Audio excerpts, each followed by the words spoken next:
আর এই মুহূর্তের বড় খবরে নজর রাখবো। ফিরহাদ হাকিম তিনি আজকে সন্দীপন সাহার সঙ্গে পৌঁছে গেলেন বিধানসভায় বিরোধী দলনেতা ঋতব্রত বন্দ্যোপাধ্যায়ের ঘরে।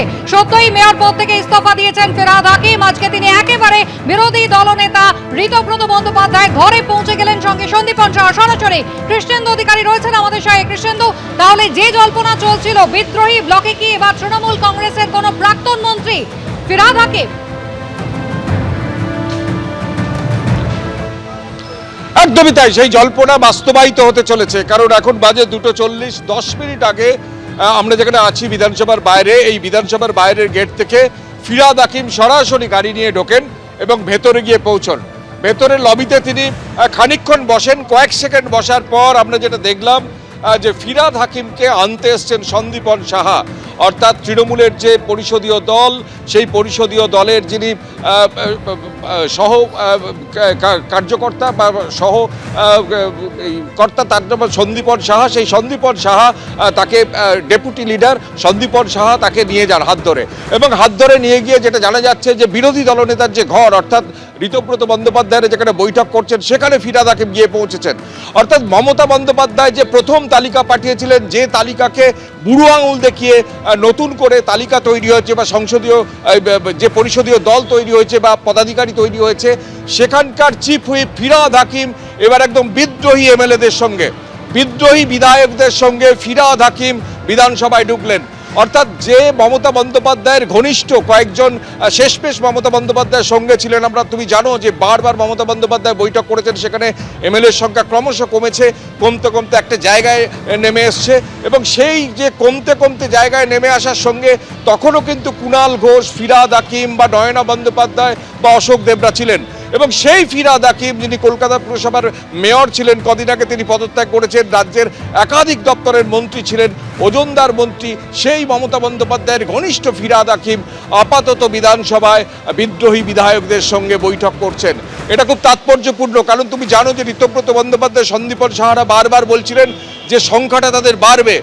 তারা যে 58 জনের চিঠিতে লিখে যে প্রস্তাব জমা দিয়েছেন বিধানসভার স্পিকারের কাছে, আরও 2 জন বাইরে ছিলেন, তারা সেই প্রস্তাবে সায় দিয়েছেন। অর্থাৎ 60 জন, এই শুধু 60 জন নয়, 80 জন বিধায়কের মধ্যে 60 জন শুধু নয়, এই সংখ্যাটা ক্রমশ বাড়বে। এবং আজকে আমরা দেখতে পেলাম যে মমতা বন্দ্যোপাধ্যায়ের একদম ঘনিষ্ঠ বিধায়ক, মমতা বন্দ্যোপাধ্যায়ের ঘনিষ্ঠ ফিরহাদ হাকিম, তিনি একদম সরাসরি বিধানসভায় এসে পৌঁছলেন। আমরা ফিরহাদ হাকিমকে জিজ্ঞেস করেছিলাম কেন এলেন, তিনি অবশ্য এ নিয়ে কোনো মন্তব্য করতে চাননি, তিনি কোনো কন্ট্রোভার্সি চান না। কিন্তু একটা বিষয় স্পষ্ট, যেভাবে তৃণমূল ভাঙতে ভাঙতে মানে মাত্র কয়েকজন বিধায়ক টিকে আছেন মমতা বন্দ্যোপাধ্যায়ের সঙ্গে। তুমি আমাদের সঙ্গে থাকো। এই মুহূর্তে সবথেকে বড় খবর, ফিরহাদ হাকিম কয়েকদিন আগেই যিনি কলকাতা পুরসভার মেয়র পদ থেকে পদত্যাগ করেছেন, সেই ফিরহাদ হাকিম তিনি এবার ডেপুটি লিডার সন্দীপন সাহার সঙ্গে পৌঁছে গেলেন বিধানসভার বিরোধী দলনেতা ঋতব্রত বন্দ্যোপাধ্যায়ের ঘরে। অর্থাৎ যে জল্পনার কথা বারবার বলা হচ্ছিল, বিদ্রোহী ব্লক থেকে বারবার বলা হচ্ছিল বড় কেউ আসতে চলেছেন, তৃণমূল কংগ্রেসের কোন প্রাক্তন মন্ত্রী তিনি আসতে চলেছেন, তাহলে তিনি ফিরহাদ হাকিম এবার তিনি পৌঁছে গেলেন বিরোধী দলনেতার ঘরে। কলকাতা পুরসভার সদ্য প্রাক্তন মেয়র ফিরহাদ হাকিম তিনি পৌঁছে গিয়েছেন। এই হচ্ছে সেই ছবি। ফিরহাদ হাকিম বিধানসভায় যিনি পৌঁছে গেলেন এবং একেবারে ডেপুটি লিডার সন্দীপন সাহা তিনি নিয়ে গেলেন সঙ্গে করে বিধানসভার বিরোধী দলনেতা ঋতব্রত বন্দ্যোপাধ্যায়ের ঘরে।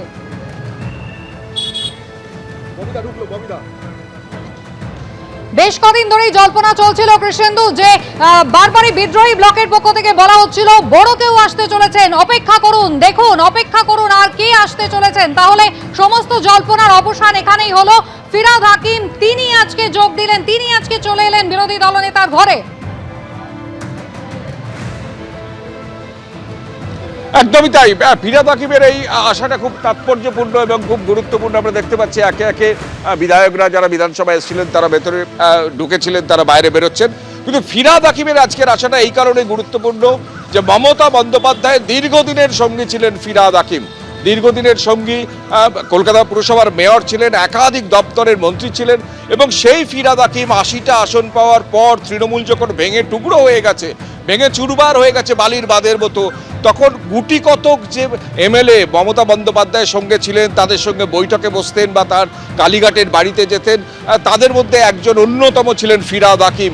এবং সেই ফিরহাদ হাকিমও শেষমেশ বিদ্রোহী বিধায়কদের সঙ্গে বৈঠক করছেন।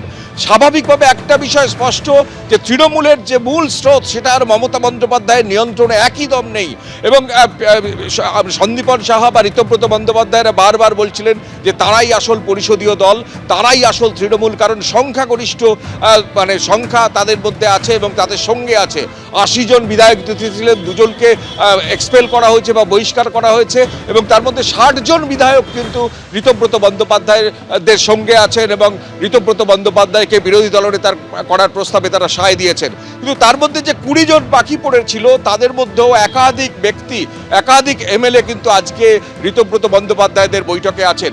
আমরা বৈঠক থেকে বেরোলে আরও স্পষ্ট হবে আর কে কে আছেন, এবং আমরা জানতে পাচ্ছি যে অভিষেক বন্দ্যোপাধ্যায়ের ঘনিষ্ঠ ডায়মন্ড হারবারের একজন বিধায়ক, তিনিও কিন্তু আজকের বৈঠকে আছেন। কিন্তু সব কিছুকে ছাপিয়ে গেছে ফিরহাদ হাকিমের আশা, কারণ ফিরহাদ হাকিম শুরু থেকেই মমতা বন্দ্যোপাধ্যায়ের ঘনিষ্ঠ, একদম শেষ পর্যন্ত মমতা বন্দ্যোপাধ্যায়ের ঘনিষ্ঠ ছিলেন এবং মমতা বন্দ্যোপাধ্যায়ের সঙ্গেও ছিলেন। এবং সেই ফিরহাদ হাকিম কলকাতা পুরসভার মেয়র পদ থেকে যিনি পদত্যাগ করলেন কয়েকদিন আগে, সেই ফিরহাদ হাকিম আচমকা আজকে বিধানসভায় এসে পৌঁছলেন, এসে খানিকক্ষণ দাঁড়ালেন, দাঁড়িয়ে লবিতে গিয়ে বসলেন, এবং লবিতে গিয়ে বসার সঙ্গে সঙ্গে আমরা কয়েক সেকেন্ডের মধ্যে দেখলাম যে বিরোধী দলনেতার ঘর থেকে সন্দীপন সাহা তিনি বেরিয়ে এলেন এবং ফিরহাদ হাকিমকে সঙ্গে করে নিয়ে বিরোধী দলনেতা ঋতব্রত বন্দ্যোপাধ্যায়ের ঘরে গেলেন। কি আজকে যে বৈঠক হচ্ছে সেই বৈঠকে সবচেয়ে উপরি পাওনা হচ্ছে ফিরহাদ হাকিমের উপস্থিতি। একেবারেই, অর্থাৎ মমতা বন্দ্যোপাধ্যায়ের কিচেন ক্যাবিনেটের একদা সদস্য ফিরহাদ হাকিম, যিনি কলকাতা পুরসভার মেয়র পদ থেকে ইতিমধ্যেই ইস্তফা দিয়ে দিয়েছেন, তিনি কিন্তু আজকে পৌঁছে গেলেন সোজা বিরোধী দলনেতা ঋতব্রত বন্দ্যোপাধ্যায়ের ঘরে। তার সঙ্গে ছিলেন ডেপুটি লিডার সন্দীপন সাহা। কৃষ্ণেন্দু, ধন্যবাদ। ফিলিপিন্সে ভয়ঙ্কর ভূমিকম্পের ঘটনা, রিক্টার স্কেলে কম্পনের মাত্রা ছিল 7.8। প্রবল ভূমিকম্পে এভাবেই ভেঙে পড়েছে বহুতল মল, ফাটল ধরেছে রাস্তায়। হুড়মুড়িয়ে ভেঙে পড়ছে একের পর এক বহুতল। ফুলের জল যেভাবে আছড়ে পড়ছে রাস্তায়, দেখতেই পাচ্ছেন বেশ কয়েকটি বাড়ি ভেঙে পড়ার খবরও পাওয়া গিয়েছে ফিলিপিন্সে।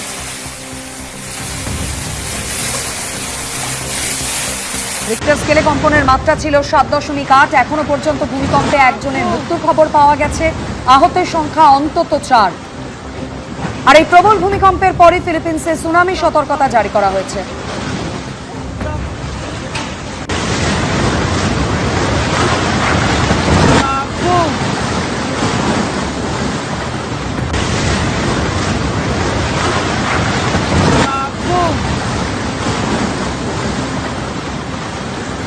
এবিপি আনন্দ, এগিয়ে থাকে, এগিয়ে রাখে।